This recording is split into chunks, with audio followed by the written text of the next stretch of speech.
Onam, the celebration of joy, the celebration of togetherness, the celebration of sharing.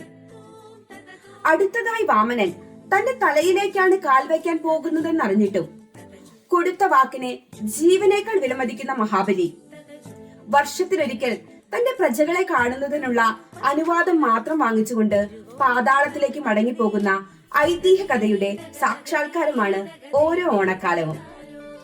മലയാള തനിമയെ ഇത്ര കണ്ട് വിളിച്ചോതുന്ന മറ്റൊരു ഉത്സവവും മലയാളിക്ക് ഇല്ല എന്ന് തന്നെ വേണമെങ്കിൽ പറയാം. ഈ ലോകത്തിന്റെ ഏത് കോണിലാണെങ്കിലും ജാതിമത ഭേദമന്യേ മലയാളി ഇന്ന് ഓണം ആഘോഷിക്കുന്നു.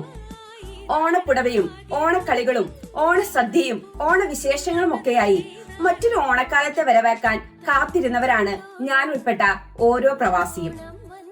ടെക്നോളജി ഇത്രയും വളർന്ന ഈ കാലഘട്ടത്തിൽ നാട് നമുക്ക് മിസ് ചെയ്യുന്നില്ലേ എന്ന് ചോദിച്ചാൽ ഉണ്ട്.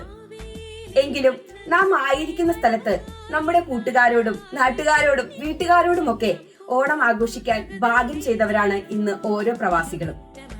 അപ്പോ എല്ലാവർക്കും സന്തോഷത്തിന്റെയും സാഹോദര്യത്തിന്റെയും സ്നേഹത്തിന്റെയും നല്ലൊരു തിരുവോണം ആശംസിക്കുന്നു. അപ്പൊ അത്രയ്ക്കുള്ളൂ. ചുമ്മാ തന്നെ ചിരിച്ചു വേണം, ജീവിതം പൊളിയാണ്. നമുക്ക് അടുത്ത വീഡിയോയിലാണ്. Tata bye bye, see you, happy Onam.